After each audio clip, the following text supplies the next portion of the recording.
So in this important feature मुख्तलिफ factors mentioned हैं in the left column और comparison किया गया है गुड्स और सर्विसेज का बेस्ड ऑन दीज फैक्टर्स। जो डिफरेंस है गुड्स और सर्विसेज का वो एज वी डिस्कस्ड, गुड्स वो प्रोडक्ट्स हैं जो कि आप देख सकते हैं, उसकी फ़िज़िकल डायमेंशन होती है, और सर्विसेज जो हैं वो सिर्फ आप एक्सपीरियंस कर सकते हैं। फॉर एग्ज़ाम्पल टूरिज़म एक सर्विस है, ट्रांसपोर्टेशन एक सर्विसेज हैं, banking, education and so on. So all of these are services. Services में भी प्रोडक्शन एंड ऑपरेशंस मैटर करते हैं और गुड्स में भी, और लेकिन इन फैक्टर्स की बेसिस पर वेरिएशन है, डिफरेंसेस हैं। So the first factor is customer contact, कि आप कस्टमर को डायरेक्टली मिल रहे हैं कि नहीं मिल रहे हैं, फेस टू फेस इंटरेक्शन है कि नहीं है। तो गुड्स में कम होती है, there is less customer contact unless company जो है, मैन्युफैक्चरर जो है वो डायरेक्टली खुद सेल कर रहा है टू द एंड यूज़र, और उसमें भी शर्त यह कि वो ऑनलाइन सेल नहीं कर रहा। Let's say there is manufacturers shop, factory shop है, या जो रिटेल का काम है वो मैन्युफैक्चरर खुद कर रहा है, तो उसमें कस्टमर से डायरेक्ट फीडबैक उसको मिलेगा और डायरेक्टली डील करेंगे उसके रिप्रेजेंटेटिव्स। लेकिन अक्सर क्या होता है कि जो मैन्युफैक्चरर है वो तमाम तर जो डिस्ट्रीब्यूशन और सेलिंग का काम है वो होल सेलर और रिटेलर को सपोर्ट करता है। So that is why customer contact directly कम है गुड्स की प्रोडक्शन और ऑपरेशंस में। सर्विसेज में there is more customer contact, क्योंकि सर्विसेज जब आप दे रहे होते हैं let's say you go to a bank, तो डायरेक्टली उसी वक्त आपको सर्विस जो है वो प्रोवाइड बैंक करेगा। If you are using cream तो आपको डायरेक्टली सर्विस उनके रिप्रेजेंटेटिव से मिल रही है। सो दीज आर एग्जांपल्स जहाँ पे डायरेक्ट कस्टमर कॉन्टैक्ट ज़्यादा है। जो नाई है, टेलर और बार्बर, वो भी सर्विस प्रोवाइड कर रहे हैं और उसमें भी डायरेक्ट इंटरेक्शन आपकी हो रही है उन लोगों से। इसमें एक एक्सेप्शन मेंशन्ड है सेल्फ सर्विस, जिसमें आप खुद जो है डायरेक्टली जो सर्विस आपको एक सर्विस प्रोवाइडर दे लेकिन आप वो चीज़ खुद ही कर रहे हो।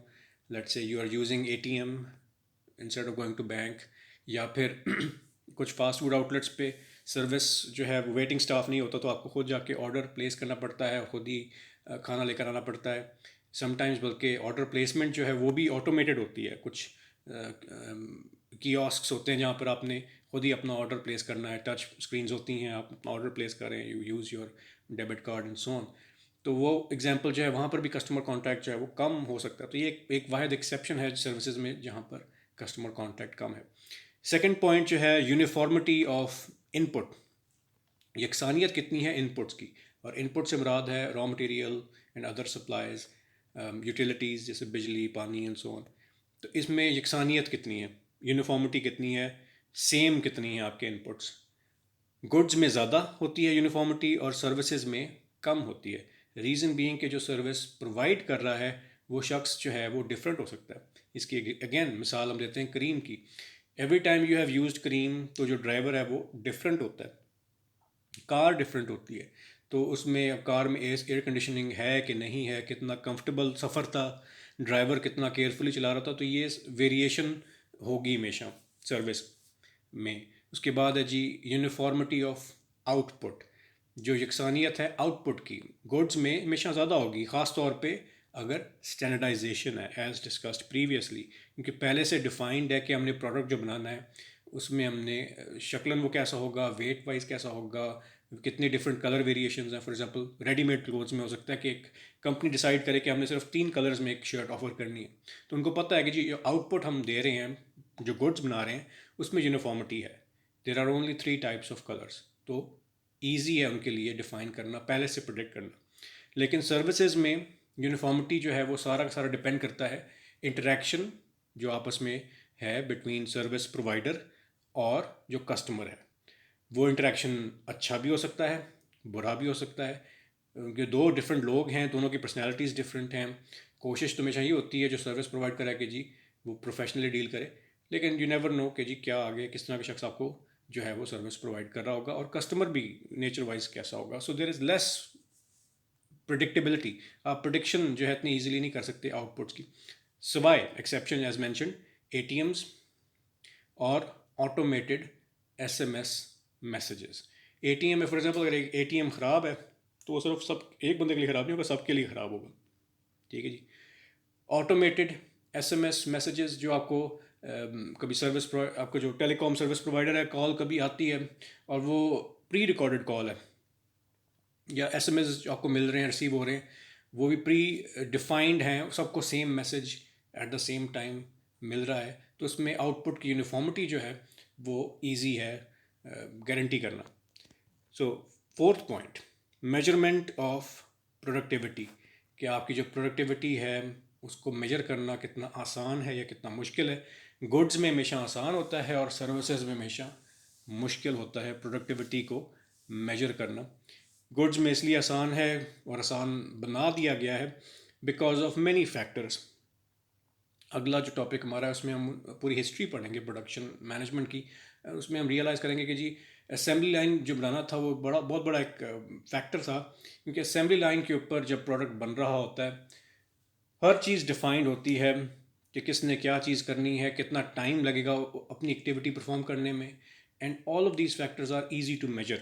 टाइम मेजर करना आसान है, कॉस्ट मेजर करना आसान है, उसमें वर्कर्स जो हैं उनकी जो level of productivity per hour के लिहाज से वो मेजर करनी बहुत आसान है। कितने यूनिट्स प्रोड्यूस हम कर रहे हैं, आप एग्जैक्टली बता सकते हैं कि जी कितने यूनिट्स प्रोड्यूस हुए हैं इन वन डे। सर्विसेज में लेकिन ये चीज़ ज़रा मुश्किल होती है प्रोडिक्शन में करना, प्रोडक्टिविटी को मेजर करना, क्योंकि अगर आपका एक रिटेल आउटलेट है, दुकान है, जहाँ पर सेल्स काउंटर पे 4 लोग बैठे हुए हैं और हर सेल्स जो काउंटर है उस पर जो क्यू बन रही है, जो लाइन बन रही है, हर शख्स के जो प्रोडक्ट्स हैं वो डिफरेंट हैं। एक शख्स ने सिर्फ 2 जूस के डब्बे पकड़े हुए हैं और एक ने पूरे महीने की शॉपिंग की हुई है, तो ऑब्वियसली दोनों की जो टाइम लगेगा एक सेल्स क्लर्क को वो डिफरेंट टाइम्स लगेंगे उसको। So it is harder to measure productivity of different individuals. फिर है जी next point, production and delivery system, कि डिलीवर कैसे किया जाता है प्रोडक्ट को, अगर वो गुड्स हैं या सर्विसेज हैं। तो गुड्स में हमेशा स्टेप वाइज प्रोसेस होगा, सप्लाई चेन के अंदर वो प्रोडक्ट जो है वो कैरी किया जाएगा from one point two the next. Services में साइमल्टेनियस सर्विस, साइमल्टेनियस से मतलब कि जैसे ही वो प्रोड्यूस हो रही है सर्विस वैसे ही वो डिलीवर की जा रही है। ये बल्कि उसकी डेफिनेशन का एक पार्ट है सर्विस का, कि सर्विसेज जो हैं वो जैसे ही बनाई जाती हैं वैसे ही कंज्यूम की जाती हैं एट द सेम टाइम। आखिरी पॉइंट जो है क्वालिटी अश्योरेंस, और वो गुड्स में आसान है, ईजियर, और सर्विसेज में मुश्किल है बिकॉज ऑफ ये सारे जो हमने पॉइंट्स डिस्कस किए हैं, ये सारे वेरिएबल्स जो हैं इनकी वजह से क्वालिटी एश्योर करना सर्विसेज में हमेशा ज़्यादा मुश्किल रहा है। So these are all important factors जो कि डिफरेंसेस हैं बिटवीन गुड्स एंड सर्विसेज। तो यहाँ पर हमारा ख़त्म होता है इम्पॉर्टेंट फीचर्स का topic. And the last topic for this chapter, और पूरा जो आपका इंट्रोडक्शन का जो एक ओवरऑल 2 चैप्टर्स का कॉम्बिनेशन है, that is history of production and operations management 1.8 heading. तो थ्रू आउट हिस्ट्री हम जो टॉपिक पढ़ते हैं, कोर्स पढ़ रहे हैं प्रोडक्शन एंड ऑपरेशंस मैनेजमेंट, मतलब लिटरली सदियाँ लगी हैं डिफरेंट इनोवेटर्स और एंटरप्रेन्योर्स की मेहनत से, और उनकी डिफरेंट रेवोल्यूशनरी आइडियाज़ की बेस पर कि हम यहाँ तक पहुँचे। वेरी फर्स्ट थिंग जो हम देखेंगे वो है जी industrial revolution 1760। There are 2 industrial revolutions, एक 1760 में और एक लेट 1800s में आई थी। 1760 में जो इंडस्ट्रियल रेवोल्यूशन आई थी उसमें टेक्सटाइल इंडस्ट्री जो थी उसमें बूम आया था, और प्रिंटिंग प्रेस जो थी, प्रिंटिंग पब्लिशिंग जो है, बुक्स का पब्लिश होना, नॉलेज का जो है इजाफा होना, और आम शख्स की पहुंच में जो है वो नॉलेज जो पहुंची फॉर द फर्स्ट टाइम, ये फैक्टर्स जो थे ये 1700s में ज़्यादा कॉमन हुए। सो इंडस्ट्रियल रेवोल्यूशन, और उसके बाद साथ में ही है लिखा हुआ and concept of division of labour, और एक शख्स का नाम लिखा है जी Adam Smith. In 1776 he wrote a book, Adam Smith wrote a book called Wealth of Nations. उसमें उसने ये आइडिया डिस्कस किया डिवीजन ऑफ लेबर का, कि आप डिवाइड कर दें कामों को, डिफरेंट एक्टिविटीज़ को, और जो शख्स जिस चीज़ में बेहतर है या उसकी ऑलरेडी नेचुरल एबिलिटी है, सलाहियत है, आप उसको वही काम सौंपें। और इस तरह से स्पेशलाइजेशन का आइडिया जो था वो बिज़नेस के अंदर इंट्रोड्यूस हुआ, कि लोगों को स्पेशलाइज्ड वर्क दें, जनरल वर्क ना दें, ताकि वो जिस काम में माहिर हैं उसमें और बेहतर होते जाएं, और ओवरऑल ऑर्गेनाइजेशन के लिए भी आसान हो ऑर्गेनाइज करना काम को, उसको ओवरसी करना, क्योंकि हर किसी की जब एक्टिविटी डिफाइंड है, जॉब डिस्क्रिप्शन डिफाइंड है, तो उसको ओवरसी करना भी ज़्यादा आसान हो जाता है। तो एक बहुत इंपॉर्टेंट फैक्टर है ओवरऑल मैनेजमेंट के अंदर और ख़ासतौर पे प्रोडक्शन एंड ऑपरेशंस मैनेजमेंट में. नेक्स्ट आइडिया जो कि बहुत रेवोल्यूशनरी था वो है जी idea of interchangeable parts for guns. ये शख्स है इलाई विटनी. 1798 में अमेरिका में इसने इसके दो कंट्रीब्यूशंस हैं प्रोडक्शन में. एक तो उसने कॉटन जिन इन्वेंट की थी और सेकंड जो चीज़ है वो ये है इंटरचेंजेबल पार्ट्स. इसको ऑर्डर मिला इसके प्रेसिडेंट से. अमेरिकन प्रेसिडेंट ने इसको ऑर्डर दिया गन्स बनाने के लिए. और इसने जो चीज़ देखी अपने दौर में कि जो गन्स बनाते थे बाय हैंड उसमें कोई स्टैंडर्डाइजेशन नहीं थी. डिफरेंट पार्ट्स की डायमेंशंस डिफाइंड नहीं थी. जो बैरल है गन का, जो ट्रिगर है, जो उसका स्टॉक है, हमारे लिए तो ये बड़ी ऑब्वियस बात है कि ये चीज़ें अब डिफाइंड हैं, इनकी dimension, size, length, width and so on. लेकिन उसके दौर में ये चीज़ें डिफाइंड नहीं थी. And he was the first person जिसने सजेस्ट किया कि जी हम जब ये चीज़ें बनाएं तो एक मोल्ड के लिहाज से बनाएं, डायमेंशंस डिफाइंड हों और उसके लिहाज से हम मटेरियल सेव करेंगे. कि कोई गन जो है उसका बैरल जो है वो 2 इंचेस जो है वो ज़्यादा बड़ा है तो उसमें 2 इंचेस वो ज़ाया हो रहा है मटेरियल. तो वो आइडिया है तो बड़ा सिंपल सा, लेकिन for the first time implement किया गया और बहुत बड़े स्केल पर किया गया क्योंकि उसके at that time America was at war. और वो बड़े स्केल पर प्रोडक्शन जो है उसमें ये चीज़ नज़र आई कि इसका फ़ायदा बहुत है. अगर आप ऐसे पार्ट्स बनाएं, स्पेयर पार्ट्स ऐसे बनाएं मशीनरी के लिए, प्रोडक्ट के लिए, जो कि इंटरचेंजेबल हों.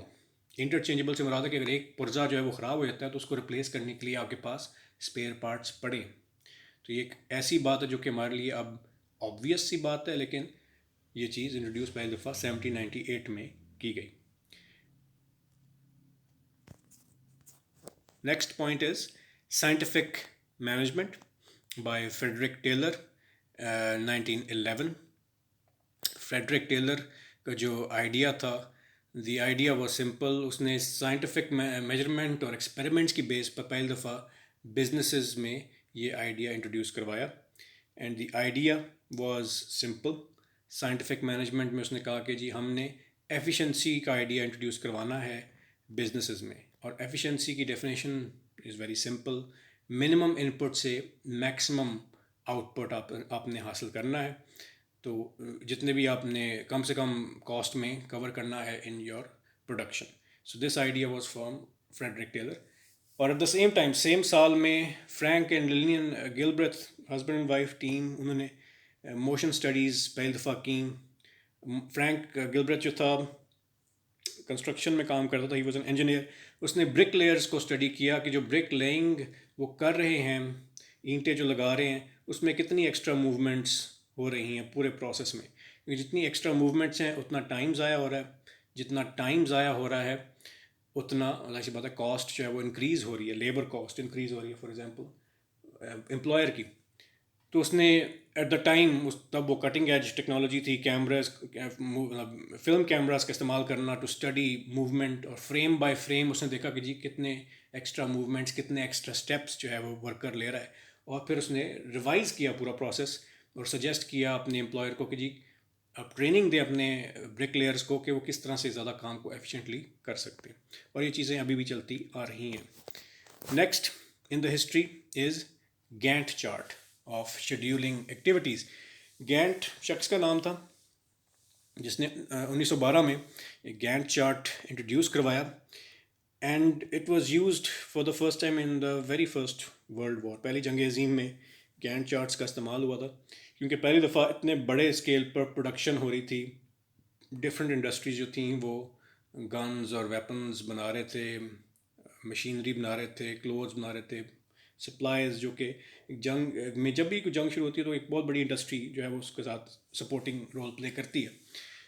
उसका जो मॉडल था वो एक इस चार्ट में हमें नज़र आ रहा है सिंपल सा. इसमें हमें मुख्तलिफ़ किस्म की टास्क गिवन है. For example planning, research, design, implementation, follow up. तो आगे कितना टाइम लगेगा इन डिफरेंट टास्क को वो भी डिफाइंड है. फॉर एग्जांपल प्लानिंग जो है वो जनवरी में स्टार्ट होती है, जनवरी 2009, और वो एंड होती है फरवरी 2009. और रिसर्च जो है इट स्टार्ट्स इन फरवरी 2009 और वो सेकेंड वीक लेट से या मिडल ऑफ मार्च में ख़त्म हो जाती है. डिज़ाइन फेज़ जो है इट स्टार्ट्स इन मार्च और मार्च के ख़त्म होने से पहले ही डिज़ाइन फेज़ कंप्लीट हो जाता है। फिर है जी इम्प्लीमेंटेशन, जो कि स्टार्ट हो रही है अप्रैल में और ख़त्म हो रही है मई में। And then finally follow up, जो कि जून के एंड में स्टार्ट है और जुलाई के सेकेंड वीक में एंड हो रहा है। अब इससे फ़ायदा क्या होता है? डिफरेंट एक्टिविटीज़ हैं, हर एक्टिविटी का स्टार्ट और फिनिश टाइम जो है वो नज़र आ रहा है। वो कौन सी एक्टिविटीज़ हैं जो एट द सेम टाइम चल रही हैं? फॉर एग्ज़ाम्पल प्लानिंग जो है वो फरवरी के स्टार्ट से लेकर एंड तक चल रही है, और at the same time research भी जो है वो फरवरी के स्टार्ट में शुरू हो चुकी है। तो ये दोनों activities at the same time चल रही हैं। ओवरलैप इसे हम कहते हैं, जब दो activities at the same time हो रही हैं। यहाँ पर सिर्फ इस एग्जांपल में 5 एक्टिविटीज़ मेंशन हैं, लेकिन गैंट चार्ट्स जब इस्तेमाल हो रहे थे तो उसमें सैकड़ों एक्टिविटीज़ जो हैं ग्लोबली जो मैनेजर्स थे वो कोऑर्डिनेट कर सकते थे इन चार्ट्स की मदद से। उनके सामने पूरी टाइमलाइन गिवन है, कौन सी एक्टिविटीज़ जो हैं वो कितना टाइम ले रही हैं, कौन सी activities at the same time चल रही हैं। तो ये सारी इन्फॉर्मेशन बहुत ईजिली वो फॉलो कर सकते थे। तो गैंट चार्ट्स जो हैं वो शेड्यूलिंग के लिए बहुत कारआमद चीज़ थी। Next is the moving assembly line. पहले जो प्रोडक्शन होती थी, प्रोडक्ट को बनाया जाता था शोरूम के उसमें स्टोर रूम के अंदर या प्रोडक्शन फ्लोर प्लान के ऊपर, बट असेंबली लाइन जो थी वो इंट्रोड्यूस पहली दफ़ा करवाई हेनरी फोर्ड ने, जो फोर्ड मोटर कंपनी का फाउंडर था। और उसने सजेस्ट किया कि जो वर्कर्स हैं वो जो हैं एक जगह पे खड़े रहेंगे और उनके बीच में से एक मूविंग लाइन होगी जिसके ऊपर कार जो होगी वो जब उनके स्टेशन पर आएगी, लेट से एक बंदे का काम सिर्फ ये कि उसने टायर लगाने हैं, तो वो टायर लगाएगा and then the car will keep on moving, और अगला बंदा जो है वो जो भी उसकी एक्टिविटी होगी परफॉर्म करेगा and the product will move. और वो उस तरह से है कि जी मूवमेंट में कई प्रोडक्ट्स जो हैं वो बनते जाएंगे और बहुत बड़े स्केल पर फिर उसने प्रोडक्शन इस तरह से इंट्रोड्यूस करवाई। और जो उसका कार का मॉडल था that was called the model T, जो कि पहली कामयाब कार थी जो कि बहुत बिकी। सो मूविंग असेंबली लाइन भी एक आम सी बात है प्रोडक्शन के अंदर, but he was the first. उसके बाद है जी Hawthorne studies on worker motivation, Mayo 1930। Hawthorne एक कंपनी थी जो कि टेलीफोन पार्ट्स बनाते थे, हॉथॉर्न वर्क्स के नाम से, और वो स्टडी कर रहे थे अपने वर्कर्स को कि जी उनके ऊपर डिफरेंट एक्सटर्नल फैक्टर्स का क्या असर हो, जैसे लाइटिंग का क्या असर है, अगर कमरे में लाइट कम हो तो कितना वर्कर जो है वो कम मोटिवेटेड होगा या कितना कम प्रोडक्टिव होगा। तो ये उनका मेन गोल था, लेकिन उनकी स्टडीज़ में रिजल्ट्स बिल्कुल उनको फ़र्क नज़र आए। रिजल्ट्स उनको नज़र आए कि वर्कर जो थे, दो ग्रुप्स उन्होंने बनाए। एक ग्रुप वो था जिसमें लाइटिंग जो थी वो नॉर्मल थी, और एक ग्रुप था जो उसमें लाइटिंग आहिस्ता आहिस्ता दिन में डिम करते गए। उनका ख्याल ये था कि जिस कमरे में लाइट डिम हो रही है वहाँ पर प्रोडक्टिविटी लो होगी वर्कर की, लेकिन देखने में ये आया कि दोनों ग्रुप जो थे वो उनकी प्रोडक्टिविटी सेम थी, बल्कि at the end of the day जो वर्कर डिम लाइट में काम कर रहे थे उनकी प्रोडक्टिविटी थोड़ी ज़्यादा हो गई। जो नतीजा निकाला मेयो ने, उसने वो ये निकाला कि अगर ऑब्जर्वेशन आप किसी की कर रहे हैं और उस बंदे को पता है, उस वर्कर को पता है कि वो अंडर ऑब्जर्वेशन है, तो वो ज़्यादा मेहनत करेगा। तो इसमें वर्कर मोटिवेशन के लिहाज से अंडर ऑब्जर्वेशन किसी को रखना कितना हेल्पफुल है, that was an important finding of Mayo in 1930। उसके बाद है जी 8 point quality control and work sampling by Tippett. Quality control जैसे हमने भी जिक्र किया, आपने प्रोडक्ट बनाया है उसको, लेकिन आप टेस्ट करें कि वो कितने यूज़ के बाद वो चीज़ ख़राब होगी। एंड वर्क सैम्पलिंग, क्योंकि डिफरेंट एक्टिविटीज़ हो रही होती हैं एक ऑर्गेनाइजेशन में प्रोडक्शन के एंड पर, तो हर एक्टिविटी को आप ओवरसी नहीं कर सकते, तो फिर आप एक सैम्पल लेते हैं एक्टिविटीज़, कुछ एक्टिविटीज़ का।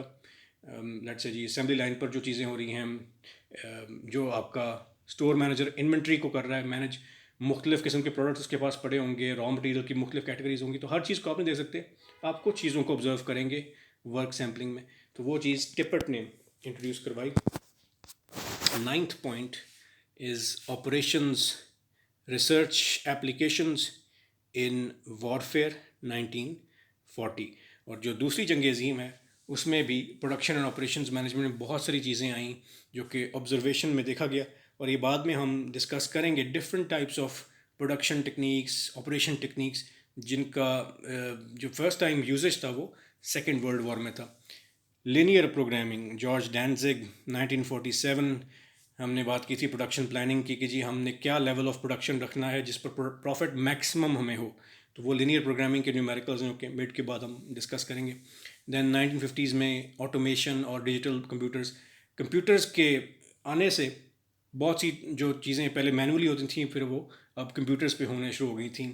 ट्रांजैक्शंस जो हैं, कम्युनिकेशन जो है, ये सारे फैक्टर्स जो हैं, और ख़ास तौर पे प्रोडक्शन एंड पर जो चीज़ें पहले लोग करते थे अब उनकी जगह मशीन्स और रोबोट्स जो हैं वो काम करने लग गए।